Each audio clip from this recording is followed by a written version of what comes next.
লাগছে, প্লিজ ছাড়ো। আমাকে বিয়ে করার মজা বুঝো আগে। প্লিজ ছেড়ে দাও, না হলে কিন্তু আমি চিৎকার করব। চুপ, চিৎকার করবি কেন? আমি কি তোমাকে মেরেছি নাকি? না মারোনি, তবে এইভাবে চেপে ধরে আছো কেন শুনি? লাগছে তো আমার। লাগতে দে কুত্তি। তুই আমার বোন হয়ে কি করে আমাকে বিয়ে করতে পারলি বল? তুই জানিস না আমার গার্লফ্রেন্ড আছে? এই, তুমি আমাকে বোন বলছো কেন? আমি তোমার বউ, বুঝলে? আমাকে বউ বলে ডাকবে, না হলে কিন্তু আমি কান্না করব। তোকে আমি বউ হিসেবে মানবো না কুত্তি। আমার গার্লফ্রেন্ড নীলা জানলে আমাকে মেরেই ফেলবে। বললেই হলো? আমার জামাইকে কেউ স্পর্শ করেই দেখুক না, আমি তার চুল ছিঁড়ে ফেলবো। ধুর, তুই এখনো বাচ্চা মেয়ে। তুই সংসার সম্পর্কে কিছু বুঝিস নাকি? যা, সোফায় গিয়ে ঘুমা। না, আমি তোমার বুকে ঘুমাবো।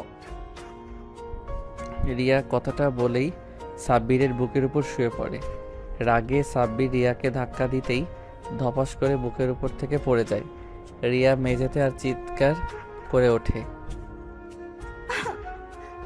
রিয়ার এমন চিৎকার শুনে ভয় পেয়ে সাথে লজ্জায় দ্রুত বিছানা থেকে উঠে রিয়ার মুখ চেপে ধরে বলে, আরে আরে কি করছিস? চিৎকার করছিস কেন? আজ আমাদের বাসর রাত, সবাই অন্য কিছু ভাববে তো। সাব্বির কথাটা বলে রিয়ার দিকে তাকাতেই দেখে রিয়ার চোখ বেয়ে টপ টপ করে পানি পড়ছে। দ্রুত রিয়ার চোখের পানি মুছে দেয় সাব্বির। তারপর, এই বেশি বেশি পেয়েছিস? রিয়া কোনো কথা বলে না, চুপচাপ চেয়ে থাকে সাব্বিরের দিকে। সাব্বির কোনো উপায় না পেয়ে রিয়াকে কোলে নিয়ে বিছানায় শুয়ে দিয়ে ওর পাশে বসে। রিয়া চুপচাপ চোখের পানি ফেলতে থাকে আর সাব্বির ততবারই মুছে দিতে থাকে। এমন সময় ওদের দরজায় কেউ নক করে। ভাই সাব্বির, একটু আস্তে কর বাবা, মেয়েটার বয়স কম বুঝলি, এত তাড়াহুড়ো করিস না, বাসা ভর্তি মেহমান আছে। ধুর বুড়ি, উল্টো পাল্টা কিছু ভেবো না তো। তোমার নাতনি পড়ে গেছে বিছানা থেকে। থাক ভাই থাক, মিথ্যা বলতে হইব না, আমারও তোর বয়স পার করছি বুঝলি, সবই বুঝি আমরা।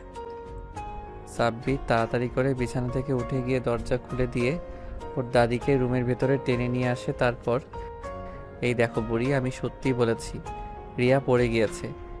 সাব্বির দাদি দ্রুত রিয়ার কাছে গিয়ে বলে, রিয়া, কি হয়েছে রে? সত্যি পড়ে গেছিলি? কোমরে অনেক ব্যথা পেয়েছি দাদি, নিঃশ্বাস নিতেও পারছি না। সাব্বিরের দাদি সাব্বিরকে নিয়ে বাইরে যায় আর রান্নাঘর থেকে হালকা রসুন আর সরিষার তেল গরম করে দিয়ে বলে, সাব্বির ভাই যা, গিয়া বউয়ের বুকে, কোমরে আর পিঠে তেল ভালো করে মালিশ করে দে, আসলে ব্যথা পাইছে খুব, দেখছোস মুখখান কেমন কালা হইয়া গেছে। সাব্বির আর কোনো কথা না বলে তেলটা নিয়ে এসে দরজাটা বন্ধ করে দিয়ে রিয়ার পাশে বসে। তারপর, বউ ব্যথা পেয়েছ? রিয়া কোনো কথা বলে না, চুপ করে থাকে। সাব্বির বুঝতে পারে রিয়া প্রচণ্ড অভিমান করেছে ওর উপর। কথা বলো বউ প্লিজ, আমার কিন্তু অনেক খারাপ লাগছে। কোমরে অনেক ব্যথা পেয়েছি দাদি, নিঃশ্বাস নিতেও পারছি না, প্লিজ যাও। আপনি অনেক পচা, আমাকে এভাবে ফেলে দিলেন কেন? আমি কি আপনার বোন হই যে আপনার বুকে শুতে করব না? আপনার লজ্জা করে না বিবাহিতা হয়েও নিজের বইয়ের সামনে প্রেমিকার কথা বলেন? আমি কি ইচ্ছে করে ফেলে দিয়েছি বলো বউ? দেখি কই ব্যথা পেয়েছো, তেল মালিশ করে দেই, ব্যথা কমে যাবে। না, আমার লাগবে না, আপনি নীলার কাছে যান। আমি বাবাকে বলবো আপনি অন্য কাউকে ভালোবাসেন আর তাকেই বিয়ে করতে চান। এই চুপ, বেশি বুঝিস কেন পাগলি? আগে তেল মালিশ করে দেই, তারপর তোমাকে সব বলবো, বুঝলে? বুঝেছি, লুচ্চা। তেল মালিশ করে দিতেছে, আবার শরীরে হাত দেওয়ার পায় তারা, তাই না? হ্যাঁ তাই, আর দিলেও বা কি শুনি? তুমি তো আমার বউ, আমার ভালোবাসা। কচু ভালোবাসেন আপনি আমাকে? আচ্ছা আগে তেল মালিশ করে দেই, তারপর না হয় বাকি কথা। দেখি শাড়িটা খুলে ফেলো। ইস, লজ্জা করছে অনেক। আমার সামনে আবার কিসের লজ্জা? একটু আগে যখন আমার বুকে শুয়েছিলে তখন লজ্জা করেনি? না। তাহলে এখনো লজ্জা পেয়ে লাভ নেই, এসো কাছে এসো তো। সাব্বির জোর করে রিয়াকে নিজের দিকে এগিয়ে নিয়ে সে তেল মালিশ করে দিতে থাকে। রিয়ার কোমল শরীরে স্পর্শ করায় সাব্বির নেশার মাঝে চলে যায়।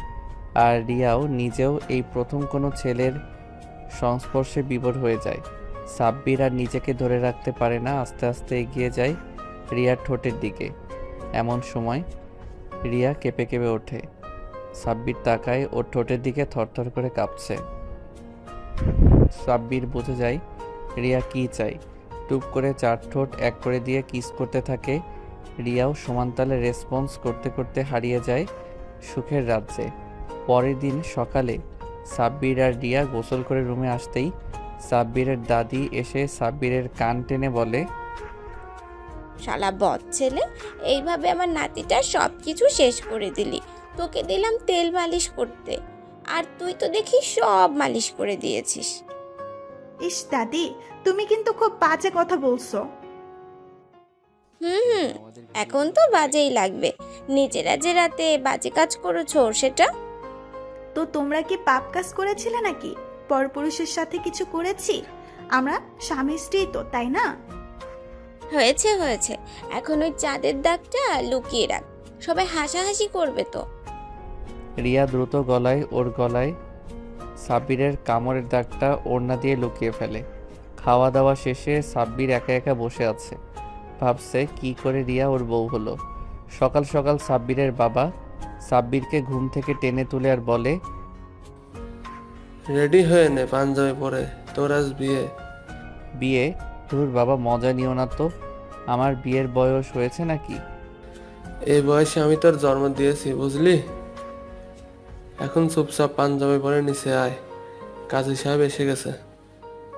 কি আর করার, সাব্বির কোনো উপায় না পেয়ে পাঞ্জাবি পরে নিচে যায় সবার সামনে। মন খারাপ করলেও সাব্বির সেই লেভেলের খুশি। কাজী সাহেব বিয়ে পড়ানো শুরু করে।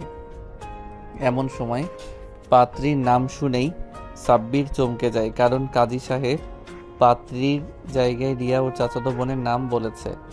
সাব্বির ওর পাশে বসা বউয়ের দিকে তাকায়, ঘোমটা দিয়ে বসে আছে।